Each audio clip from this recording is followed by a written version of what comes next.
I was lying in the hospital after a heart attack, and my daughter called me at night. I'm getting married. The apartment and car are sold. Bye. Her betrayal hit harder than a heart attack, but I answered calmly. Okay, but you forgot one thing, she exclaimed. What do you mean? I laughed out loud because the apartment she had sold was actually my clever trap. Before we continue, please subscribe to the channel and let us know where you're listening in the comments. The antiseptic smell burned my nostrils as consciousness crept back. Heart monitor beeping steadily. Vube tugging at my left arm every time I shifted. 2 days since the attack, and sleep still came in fragments between nurse visits and chest pains. The phone's shrill ring cut through the silence like a blade. AM, who calls a heart patient at this hour? My hand trembled, reaching for the receiver line, restricting my movement. The plastic felt cold against my ear. Dad, it's me. Mary's voice, not the warm tone I remembered from years past, but something distant, clinical sweetheart relief flooded through me despite the coldness. Are you okay? It's so late. I'm calling to let you know I'm getting married tomorrow. The words hit harder than the heart attack had. I struggled to sit up straighter, monitor beeping faster. Married tomorrow. But, Mary, you never said. In Las Vegas, Leo and I decided not to wait. Her tone remained flat, businesslike. The apartment and car are sold.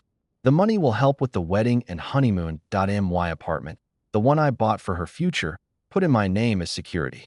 The car I gifted her for graduation sold. My voice came out weaker than intended, but, honey, we need to talk about. There's nothing to discuss that I'm 28, Dad. I can make my own decisions. Each word felt calculated, rehearsed. Leo says, you've been too controlling, keeping me dependent. This is my chance for independence. Leo says, of course. The heart monitor's rhythm quickened, not from the medical condition this time, but from something deeper, something transforming inside my chest. Mary, please, after everything we've been through since Mom died, I need to focus on my new life now. The dismissal in her voice cut deep. Leo's right that you've held me back long enough. I'm sorry about your heart, but I can't let guilt control my choices anymore. 15 years since Sarah passed, since I devoted everything to this daughter, bought her the apartment, paid for college, supported her dreams, while my own slowly died in corporate law offices until my heart couldn't take the stress anymore. Goodbye, Dad. Fine. The word came out steadier than I felt. But you forgot one thing. Silence stretched across the line. Then irritation crept into her voice. What do you mean? Something inside me had shifted during this conversation. The loving father she remembered was transforming into someone she didn't know existed. Someone who'd spent 30 years navigating corporate contracts and legal loopholes. A low laugh escaped my throat, surprising us both. You'll find out soon enough. Good luck with your wedding, sweetheart. I hung up before she could respond. The room fell silent, except for the heart monitor's steady rhythm and distant sounds of the night shift. My pulse had stabilized, but something fundamental had changed. I stared at the small frame photo on the bedside table. Mary at her college graduation, radiant between Sarah and me 3 years ago, when she still called me Daddy and meant it. The photograph trembled in my hands. Mary. At 25, graduation day, her arm wrapped around mine, while Sarah's memory seemed to hover between us. 3 years ago, she still smiled like that, still called me Daddy when she was excited. 15 years. That's how long I'd been doing this alone. Sarah's voice echoed from the deepest places of memory. Promise me, you'll take care of our girl. She'll need you more than ever. The cancer words smelled like disinfectant and dying dreams, but I'd held her hand and sworn an oath that shaped every decision, since I promised she'll never want for anything. Mary had been 13, then sobbing into my shoulder at the funeral while I wondered how to raise a teenage daughter alone. Corporate law had taught me to read contracts, not broken hearts. But love makes you learn fast. Those college years blurred together in a beautiful haze of sacrifice. Tuition checks that emptied my retirement fund, late-night phone calls about exams and boys and dreams that seemed so important at 18. Dad, I don't know how to thank you for everything. Her voice had been warm then, grateful, real. Just be happy, sweetheart. That's all the thanks I need. That I remembered the apartment hunt 5 years ago, walking through dozens of properties in safe neighborhoods. Imagining Mary coming home to her own space the day I handed her the keys, watching her spin around that empty living room, like she was dancing with possibility itself. I can't believe this is really mine. She'd hug me, so tight my ribs act pure joy, the kind that makes sacrifice feel like privilege. You deserve it. Your mother would be so proud. The legal paperwork had been carefully structured, a trust arrangement that protected both of us. Though Mary never needed to understand those details, she was happy. That was enough. But something changed 8 months ago. The first mention of Leo's name came during a Sunday dinner that felt different, distant. I've met someone special, Dad. The excitement in her voice had seemed genuine, then infectious, even that I'd been happy for her, ready to welcome another person into our small family. If only I'd known what Leo Morrison really wanted. Phone calls became shorter, Sunday dinners turned into quick coffee meetings, then excuses about being busy. Mary's laughter grew rare, replaced by defensive silences whenever I asked about her life. Dad, you need to stop being so involved in my life. That conversation 2 months ago still stung. We'd been sitting in her favorite restaurant, the one where we'd celebrated every milestone since high school. I just want what's best for you. Leo thinks you're too controlling. Leo thinks. When had my daughter's thoughts become someone else's words, the heart monitor's rhythm quickened as memories collided with tonight's betrayal. My chest tightened, not from the medical condition, but from understanding how completely I'd lost her. The daughter, who once thanked me for everything, had just sold my gifts to fund her escape from me. That July evening 8 months ago started with such promise. Mary had chosen Bella Vista for dinner, the upscale Italian place where we'd celebrated her college acceptance years before. She was practically glowing when I walked in, seated at our usual corner booth with a man I'd never seen. Dad, this is Leo Morrison. Leo, my father, Dale Rivera. Leo stood to shake hands, tall, well-dressed, confident in that particular way that immediately triggered my courtroom instincts. His grip was firm, lasting just a moment too long, his blue eyes studying my face like he was memorizing it. Mr. Rivera, Mary's told me so much about you. The successful attorney who raised an amazing daughter single-handedly, smooth voice practiced, smile. Too perfect, please call me Dale. And Mary did most of the work herself, modest and wise. I can see where Mary gets her best qualities. Mary beamed, reaching for Leo's hand across the white tablecloth. Isn't he sweet, Dad? Sweet wasn't the word I'd have chosen. Calculating. Maybe Leo's expensive watch caught the candlelight, a Rolex that didn't match his vague explanation of working in consulting. His suit was tailored, his shoes Italian leather. Either consulting paid incredibly well or Leo had other sources of income. What line of work are you in exactly? I asked. Settling into my seat, I help people optimize their opportunities. Strategic planning, you might say. Mary jumped in before I could press further. Leo's being modest. He's brilliant with strategy and investments. That wasn't really an answer, but Mary's enthusiasm made it difficult to push. Leo seemed to sense my skepticism, leaning forward with practice. Sincerity, Dale, you've done an incredible job with Mary. I have to ask, though, don't you think you've been almost too generous? Some people might take advantage of such kindness. The comment hit like a calculated punch. Was he suggesting Mary was taking advantage of me? Or was this some kind of test? Mary's apartment is beautiful. By the way, Leo continued smoothly. You have excellent taste in real estate investments. There was interest in the apartment. My lawyer brain started cataloging red flags. Mary squeezed Leo's arm. Proudly, Dad found the perfect place for me. I'm so lucky. You deserve everything good in life, Leo murmured, but his eyes remained fixed on me. Your father's very generous, smart investments in the right properties. The waiter approached and Leo insisted on ordering an expensive bottle of wine. When the check came, he made the proper protests about paying, but his relief when I picked up the tab was obvious. A man with a Rolex who couldn't afford dinner. Walking to the parking lot afterward, I noticed Leo's car, a BMW that probably cost more than most people's annual salary. The pieces didn't fit together, and 30 years of legal practice had taught me that inconsistencies usually meant someone was lying. It was wonderful meeting you, Dale.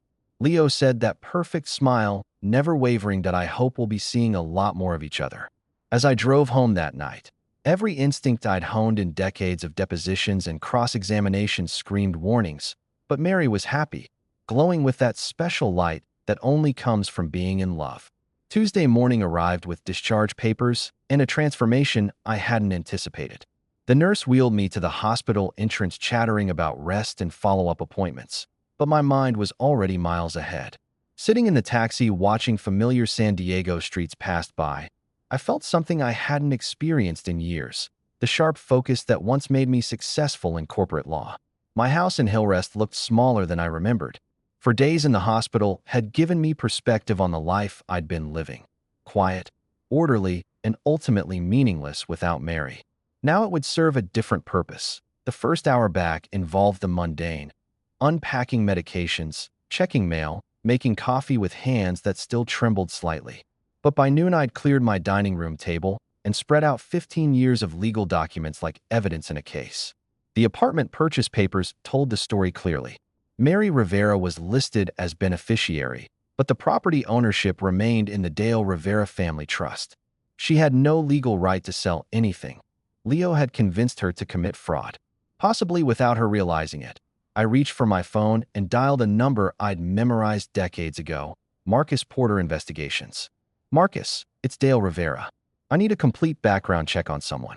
This is personal, but I'm prepared for whatever it costs. A pause. Dale Rivera, haven't heard from you in years. What's the situation? My daughter's involved with someone who's not what he appears to be. I need facts, not suspicions. Marcus had worked with my law firm on dozens of cases, divorce settlements, corporate espionage, insurance fraud. If anyone could uncover Leo's secrets, it was him. Give me everything you know about this guy. I dictated Leo's full name, the BMW license plate. I'd memorized Mary's address where he'd been spending time. Marcus took notes with professional efficiency. Preliminary report in 48 hours, full workup within a week. My rates haven't changed since you retired. Money's not an issue. I want to know everything. Employment history, financial records, previous relationships, legal troubles, everything. After hanging up, I organized my space with the methodical precision that had once organized complex corporate transactions. Legal pads, laptop phone charger, a coffee cup that would be refilled many times. My dining room was becoming a war room by 3 o'clock. Marcus called back. Dale, I've got preliminary findings on your Leo Morrison. You're not going to like this. I gripped the phone tighter. Tell me, employment history is sketchy at best. Claims to work in consulting, but I can't verify any actual clients.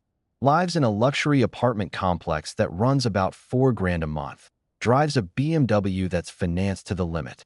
How does he afford it? That's the concerning part. I found a pattern. 3 different women in the past 5 years all ended relationships around the time. Their financial situations got complicated. 2 filed restraining orders that were later dropped. 1 moved to another state. My chest tightened, but not from the heart. Condition. What kind of complications? Credit problems, unauthorized charges, missing savings, nothing that stuck legally, but the pattern's clear. This guy's a professional. Keep digging. I need everything you can find. Setting down the phone, I stared at the trust documents spread across my table. Mary thought she'd gained independence by selling the apartment. Instead, she'd handed Leo exactly what he wanted: access to what he believed was easy money. But Leo had made one critical mistake. He'd underestimated the man whose daughter he was using.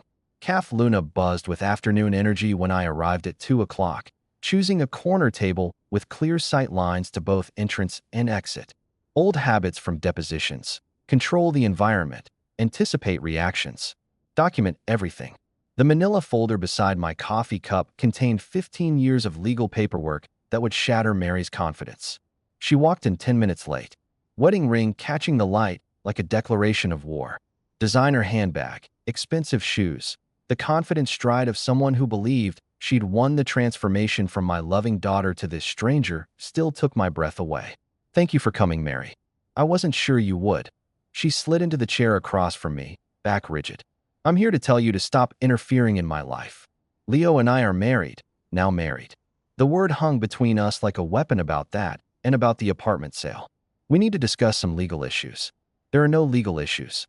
Her voice carried Leo's arrogance. Everything's been handled properly. I opened the folder with deliberate precision, removing documents that had been filed away since she was 23. Mary, I need to show you something. These are the original papers from when I bought your apartment. I don't care about old paperwork. I sold it. It's done. Look at the ownership structure. I turned the deed toward her, my finger pointing to specific language. See this section about trust? Beneficiary versus legal ownership. Mary leaned forward reluctantly, scanning text. She'd never bothered to read. What are you talking about? The apartment was never legally yours to sell. It's held in the Dale Rivera Family Trust, with me as trustee and you as beneficiary. You can live there, but you cannot sell it without my written consent. The color drained from her face. That's impossible. I have the deed. You have a beneficiary document, not an ownership deed. There's a significant legal difference. I pulled out additional paperwork, trust establishment documents, legal correspondence, title insurance policies. The sale you completed was legally void. Her hands shook as she examined the papers. You're lying. Leo checked all the paperwork. Leo isn't a lawyer that he wouldn't recognize trust structures or understand property law. Each word was measured professional. This arrangement is completely legal and fairly common in estate planning. This can't be right. Mary's voice cracked. I signed papers. Money changed hands. The buyers will discover the title defect within weeks. Their lawyers will demand their money back. The escrow company will reverse the transaction. She stared at the documents like they were written in a foreign language. Why didn't you tell me about this trust thing? Because I trusted you to discuss major financial decisions with me before acting. I established this structure to protect your interests, not to control you. Mary's phone buzzed. She glanced at it quickly, probably Leo, wondering about our meeting. Leo says, "You've been manipulating me my whole life." Leo says many things that I gathered the papers methodically. Has he shown you documentation of his consulting business, client contracts, tax returns? That's none of your business. Everything about Leo Morrison is my business now. The professional mask slipped just enough to let her see the fury underneath. You gave a stranger access to what he believed was $500,000 in real estate equity. He's my husband. He's a fraud investigator's dream case. I closed the folder. Decision made. But you'll figure that out soon enough. Mary stood abruptly, chair scraping against floor. I won't let you destroy my marriage. I don't need to destroy anything, sweetheart, that Leo's already doing that himself. She stormed toward the exit and then turned back. What happens now? Now you go home and tell your husband that his payday just evaporated. Then we'll see what kind of man you really married. The next morning, I organized my dining room like a war room. Trust documents in chronological order, property records, cross-reference communication histories with Mary, documented and dated. 30 years of legal practice had taught me that preparation wins battles, not passion. My phone rang at 10:30. Marcus Porter, the detective. Dale, I've got more on your Leo Morrison. You're going to want to hear this. Sitting down, I'm listening. Patterns worse than I initially reported. 5 women over 8 years, not 3.2 restraining orders. 3 civil suits settled quietly. 1 bankruptcy filing that mysteriously disappeared. This guy's a professional. What kind of professional? The kind who researches, targets carefully. Older women, recent widows, financially comfortable but emotionally vulnerable. He's got a playbook. I made notes methodically. Current financial status underwater on everything. BMW lease about to default. Apartment rent 3 months behind, credit cards maxed. He needed Mary's apartment. Money badly needed.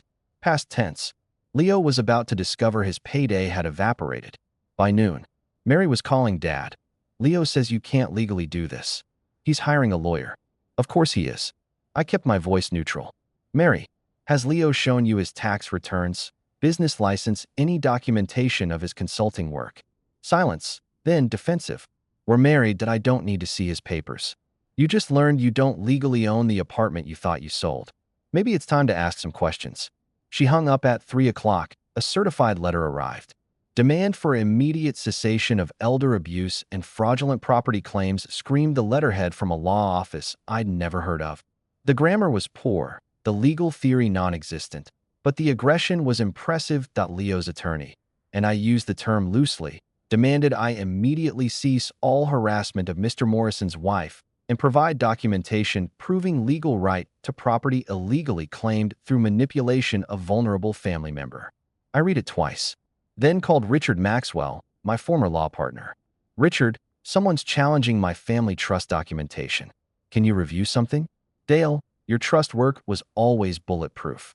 What's the concern? I faxed the demand letter. Richard called back in 10 minutes laughing. This guy got his law degree from a cereal box. Elder abuse with a trust you established 5 years ago when you were mentally sharp and independently represented property manipulation. You've got title insurance and bank records going back decades. So I should be worried only about wasting postage on your response. But I wasn't just responding to Leo's pathetic legal threat. I was preparing for war. That evening, I drafted my reply with surgical precision. Every claim in Leo's letter was dissected and demolished with citations to relevant case law that I included copies of the original trust documents, notarized and witnessed bank records showing the apartment purchase, title insurance confirming clear ownership transfer to the trust. Then I added a paragraph that would keep Leo awake at night. Please advise your client that any further frivolous legal actions will result in full investigation of his background, financial status, and history with other vulnerable women. We have obtained preliminary information suggesting patterns of predatory behavior that may interest law enforcement. I sealed the letter at midnight, satisfied Leo had made his first move, amateur hour. Marcus called at 10 Friday morning with the tone of a detective who'd struck gold. Dale, you need to sit down for this. Leo Morrison isn't just a con artist, he's a professional. 2 previous marriages, both ending the same way, yours daughter's heading. I pulled out a legal pad ready to document everything. Give me names and dates. Amanda Porter, married March 2018, divorced February 2019. Financial advisor, lost $180,000. Jennifer Walsh, married June 2020, divorced September 2022. Real estate agent, lost $250,000 plus her rental property. My pen moves steadily across the page. Same pattern. Identical whirlwind romance, rushed marriage, gradual access to finances, then disappearance. When the money runs out, both women filed civil suits. Both settled quietly rather than face public humiliation. Are they willing to testify? Already contacted them. They want Leo stopped before he does it again. 3 hours later, I spread the evidence across my dining room table like pieces of a jigsaw puzzle. That finally made sense. Marriage certificates, financial records, witness statements from 2 broken women who'd fallen for the same charming smile that had captivated my daughter. At 2 o'clock, I called Mary. We need to meet. I have information about Leo. That changes everything. More legal attacks. I'm tired of this war you've started. This isn't about law, Mary. It's about Leo's history, his previous marriages. Silence, then carefully. Leo was never married before Calf Luna. 1 hour. Bring an open mind. She arrived reluctant and defensive, sliding into the same chair she'd occupied during our last confrontation. The manila folder between us looked innocent enough, but its contents would demolish everything she believed about her husband. Mary, I need you to look at these documents. They're difficult, but they're real. More property papers, more legal tricks. I opened the folder and placed the first marriage certificate on the table. Amanda Porter and Leo Morrison, married March 15, 2018. Mary stared at the document like it was written in a foreign language. This is fake. You had someone create false papers. The second certificate joined the first. Jennifer Walsh and Leo Morrison, married June 3, 2020. Her face went pale. That's impossible. Leo told me I was his first serious relationship since college. Read Amanda's statement. I handed her a typed page. Notice anything familiar about how Leo courted her? Mary's hands trembled as she read. I watched her expression change from disbelief to recognition to growing horror. He said the same things to her, word for word, the exact same promises about building a future together. Now, read Jennifer's account. This time, Mary's reaction was physical. She pushed back from the table, shaking her head. No, this can't be real. Leo loves me. Leo loved Amanda's financial portfolio. He loved Jennifer's real estate investments, and he loved what he thought was your $500,000 apartment. You're lying. But her voice lacked conviction. Now I spread out the financial records, the timeline, comparisons, the pattern analysis Marcus had prepared. Amanda lost her life savings. Jennifer had to declare bankruptcy. Both relationships lasted exactly the same time frame, 18 months from meeting to financial devastation. Mary sat frozen, staring at evidence that couldn't be denied. How long have we been together? 8 months, right on schedule for his usual timeline. She looked up at me with eyes that finally understood. I'm not his wife. I'm his third victim. Her phone buzzed. Lowe's name appeared on the screen. Don't answer it, I said quietly. 3 days later, I stood outside the Chapel of Eternal Love on the Las Vegas Strip, holding a manila folder that would end Leo Morrison's career as a predator. Marcus had tracked them here through credit card records. Leo's final desperate gambit to legitimize his access to what he still believed was Mary's money. The chapel rire of artificial romance, plastic flowers, velvet drapes, and the lingering scent of too many rushed weddings. 20 guests filled the small space, mostly Leo's business associates who had no idea they were witnessing fraud in real time. Mary looked beautiful in her wedding dress, but her eyes held the hollow look of someone acting against their better judgment. Leo stood at the altar in an expensive suit he couldn't afford. Eager to complete what he thought would be his biggest score, the officiant cleared his throat. If anyone has reason why these two should not be wed, speak now or forever. Hold your peace. I stepped forward from the back of the chapel. I have information this bride needs. Before making this commitment, the chapel fell silent. 20 pairs of eyes turned toward me. Leo's face went white, then flushed with rage. This is a private ceremony. Leo snarled. You weren't invited. Mary, before you sign legal documents, you should know exactly who you're signing with. I walked calmly down the aisle, my folder held like a weapon. Mary stared at me with a mixture of anger and something that might have been relief. Dad, we already discussed this. Leo explained everything. Did he explain Amanda Porter? I opened the folder and placed the first marriage certificate on the altar, married to Leo Morrison, March 2018. Gasps rippled through the small crowd. Leo lunged forward, trying to grab the document. Those are fabricated. He's trying to destroy us. I calmly placed the second certificate beside the first. Jennifer Walsh, married to Leo Morrison, June 2020. Mary's bouquet trembled in her hands. Leo, you said these marriages never happened. I can explain everything privately. Leo said, his charm cracking. Don't let him manipulate you. But I was already spreading the financial records across the altar like a prosecutor presenting evidence. Amanda lost $180,000. Jennifer lost $250,000. Both women trusted Leo with their life savings. The wedding guests pressed closer, examining the documents that Leo's business associates were quietly backing toward the exits. Mary, I said, gently read Jennifer's statement. Notice anything familiar about how Leo courted her? With shaking hands, Mary picked up the typed page. As she read, her face crumbled. He used the same words, the exact same promises he made to me. Don't listen to him. Leo grabbed Mary's arm. We can leave right now. Start fresh somewhere else. But Mary was staring at the marriage certificates, the financial records, the pattern that could no longer be denied. You told me I was your first real love. You are. These women meant nothing. Then why did you steal from them? The question hung in the air like an indictment. Leo's mask finally slipped completely, revealing the desperate predator underneath.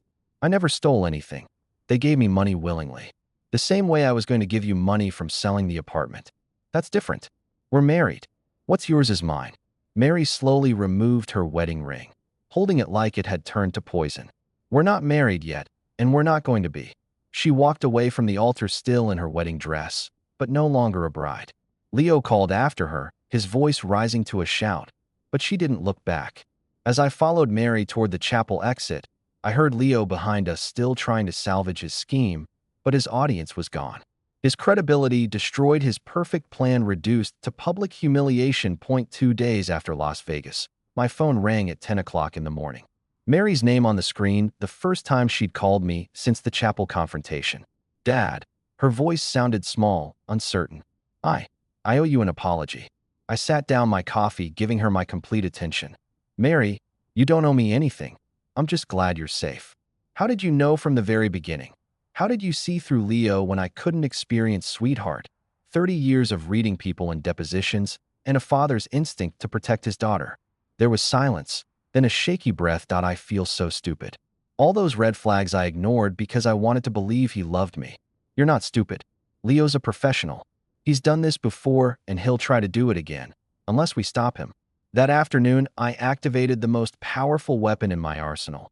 My professional network. 3 decades of legal relationships, former colleagues now sitting as judges, partners in major firms, prosecutors who owed me favors. Richard Maxwell took my first call. Richard, I need Leo Morrison investigated from every possible angle. Business licenses, tax records, credit history, employment verification, everything. Dale. After seeing those documents you provided, we're already moving. The State Business Licensing Board opened an investigation yesterday. His consulting business, complete fabrication, no registered clients, no business address, no valid credentials. What about criminal charges? Building the case now? 3 victims willing to testify documented financial fraud patterns. The district attorney's interested. By evening, the systematic destruction of Leo Morrison was underway. Credit agencies received detailed fraud reports. Banking relationships were being scrutinized. Civil lawsuit preparations were being filed by Amanda and Jennifer's attorneys. Meanwhile, Leo was becoming increasingly desperate.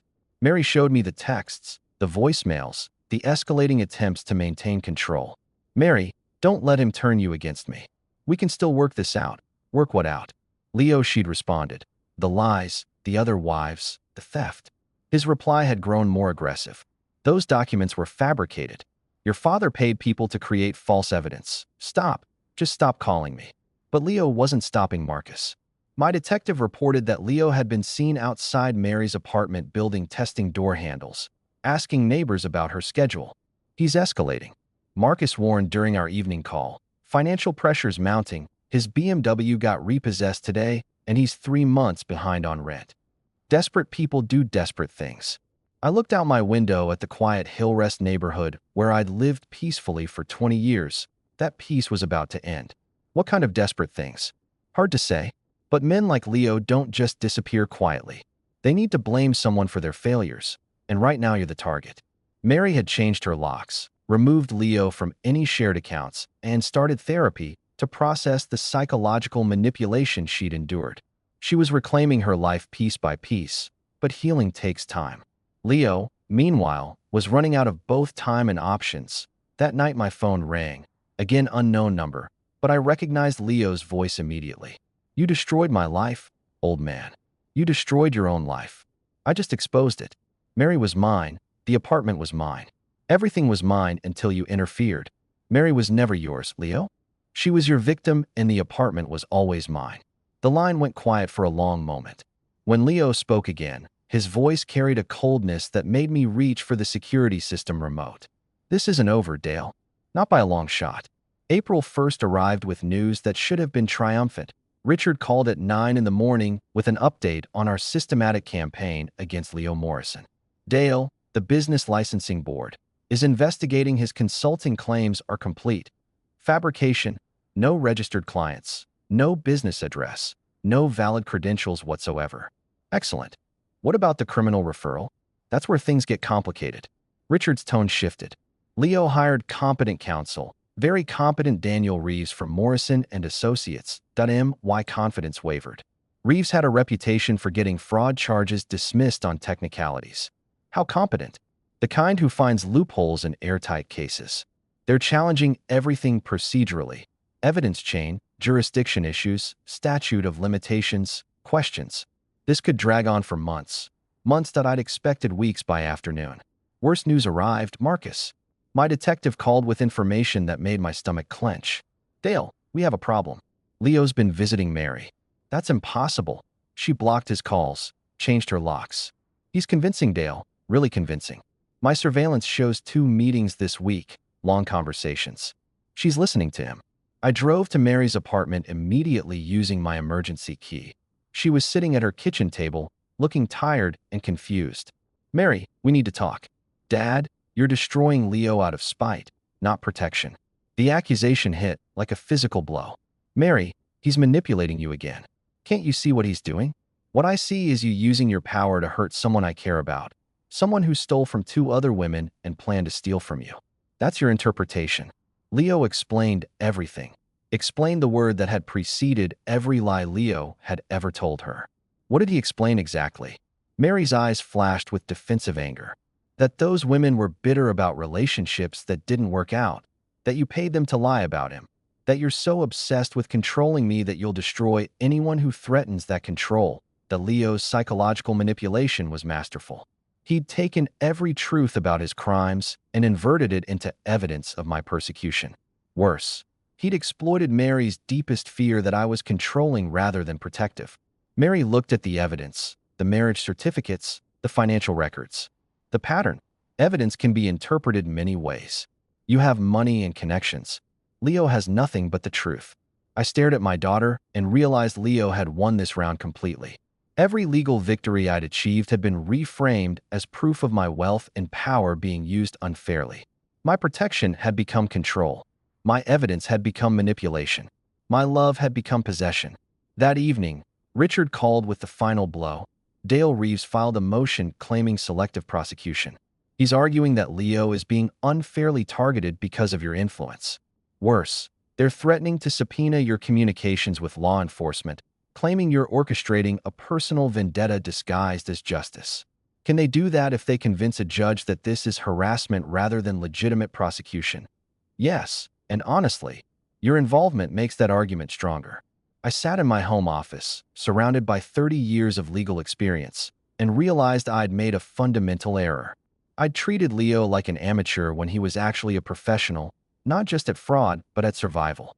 While I'd been mobilizing my network, he'd been studying the system's weaknesses. While I'd been building a case, he'd been rebuilding Mary's psychological dependence.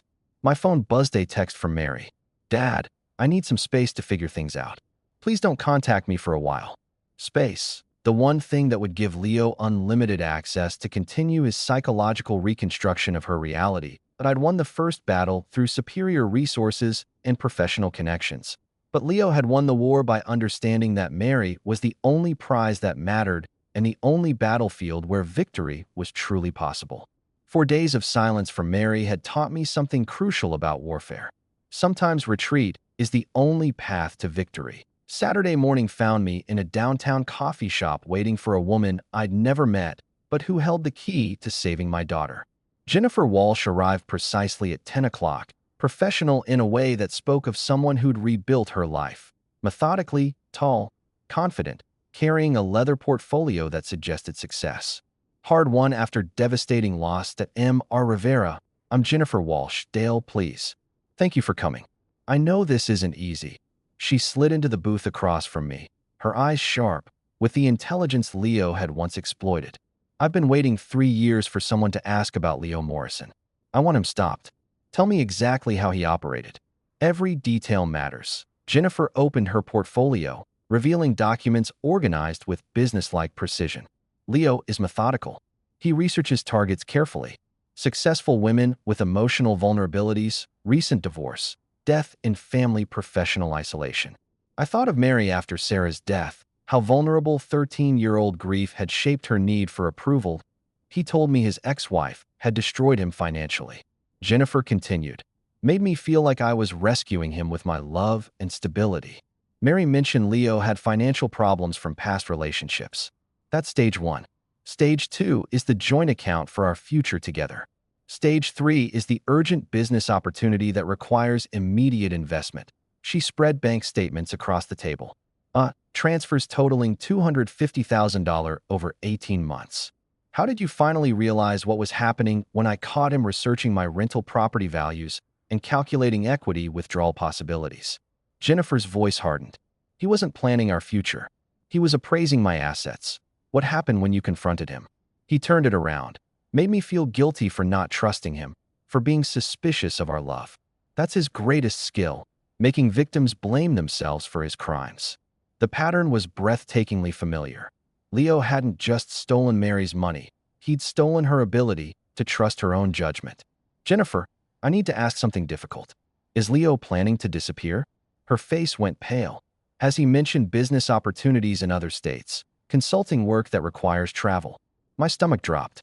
Mary said something about Leo considering expansion to Nevada. That's how he left me. Sudden business trip that became permanent relocation by the time I realized what happened. He'd transferred everything to offshore accounts. How long before? He typically runs 18 months maximum, but if pressured, he can accelerate. How long has he been with your daughter? 8 months. Then you have days, not weeks. When pressure mounts, Leo doesn't just disappear. He takes everything he can carry. I spent the afternoon documenting Jennifer's testimony, cross-referencing her timeline with Mary's relationship progression. The parallels were terrifying. Every romantic gesture, every promise, every financial request followed Leo's established playbook. Exactly at 4 o'clock, Jennifer made a call that changed everything. "Amanda, it's Jennifer Walsh. I'm with another father whose daughter is involved with Leo Morrison. She handed me the phone. Mr. Rivera. Amanda's voice was steady but sad. I lost everything to Leo. My savings, my house, my ability to trust anyone. Don't let him do that to your daughter. Will you help me stop him? I've been ready to testify for 3 years. Just tell me when and where.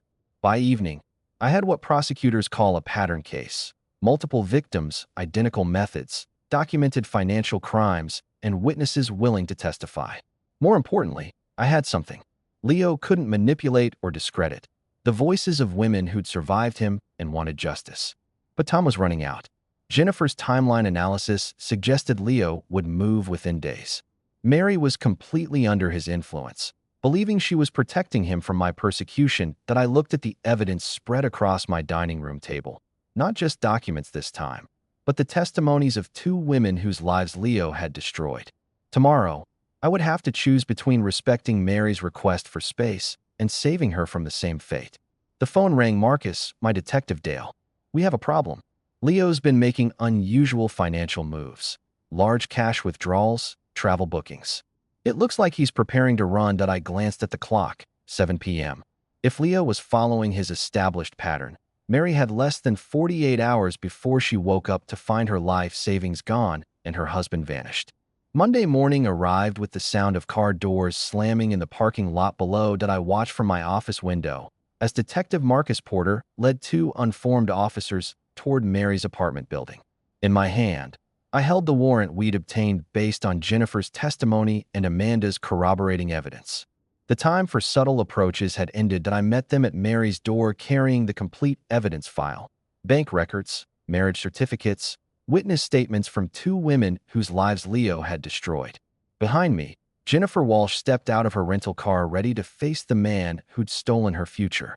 My key still worked. Mary's shocked face appeared as we entered confusion, turning to horror as she saw the police officers. Dad, what's happening? Leo said you were trying to destroy us. Mary, I need you to listen to Jennifer. She has something important to tell you. Leo emerged from the bedroom already dressed, a packed suitcase, barely visible behind him. His confident mask slipped when he saw Jennifer. This is harassment, he said, but his voice carried the tremor of a man whose world was collapsing. You can't just break into our home with police. Leo Morrison, Detective Porter, announced. You're under arrest for fraud in the 1st degree, theft, and conspiracy to commit financial crimes. As the handcuffs clicked into place, Leo made one final attempt at manipulation. Mary, you have to believe me. I love you more than anything. Don't let them turn you against me. Jennifer stepped forward, holding the file of evidence we'd compiled. Mary, Leo did the same things to me. He's done to you identical words, identical promises. That's impossible, Mary whispered, but uncertainty had crept into her voice. Leo loves me. We're married. He married me too.